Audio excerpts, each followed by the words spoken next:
Hello friends, welcome to Lakshmi devotional. అందరూ బాగున్నారు friends. అందరూ బాగుండాలని మనసారా కోరుకుంటూ మీ లక్ష్మి.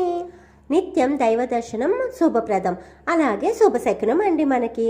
మరి ఇలాంటి ప్రత్యేక కార్తీక మాసాల్లో దైవ దర్శనం మరీ మోక్షప్రదం మనకు.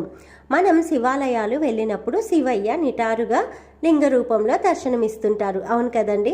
కానీ తమిళనాడులోని చతురగిరి కొండల్లో ఉన్న సుందర మహాలింగం ఆలయంలో కనిపించే ఈ శివయ్య మాత్రం కాస్త వంగినట్టు ఉండేలా మనకు దర్శనమిస్తారండి. ఈ ఆలయంలో శివయ్య సుందరేశ్వర స్వామి వారిగా మనకు దర్శనమిస్తారు.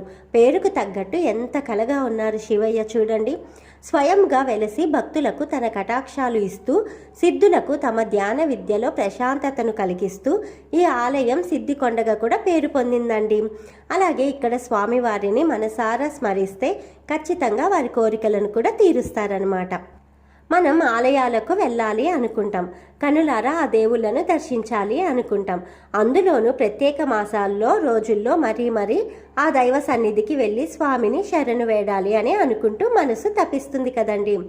ఈ సోషల్ మీడియాలో దేవుళ్ళ ఆలయాలు చూసి నేను వెళ్ళాలి అనే ఆకాంక్ష మరీ ఎక్కువగా ఉంటుంది మనకి. కానీ ఇంట్లో పరిస్థితులు అనుకూలించక, ఆరోగ్యం సహకరించక ఆలయాలకు వెళ్ళలేని వారికి, మనసులో బాధపడుతూ ఉన్న వారికి నేను ఒకటి చెప్పాలనుకుంటున్నానండి. మీ మనసుకి ఈ నా మాట నిజమనిపిస్తే మీలోనే కొలువై ఉన్న ఆ దేవుళ్ళను నిత్యం స్మరించుకోండి. దైవం మీతోనే ఉన్నట్టు సంతోషంగా ఉండండి. తనికెల భరణి గారు ఒక పాట రాసి పాడారు, మీకు కూడా తెలిసే ఉంటుంది కదండి ఆ పాట. నాలోన శివుడు కలడు, నీలోన శివుడు కలడు అని భలే అద్భుతంగా రాశారండి ఆ పాటను భరణి గారు. అది అక్షర సత్యం అండి.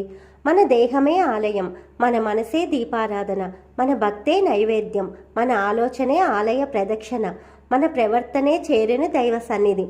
కాబట్టి ఆలయాలకు వెళ్ళలేకపోతున్నాను, దీపారాధన చేయలేకపోతున్నాను అని బాధపడకండి.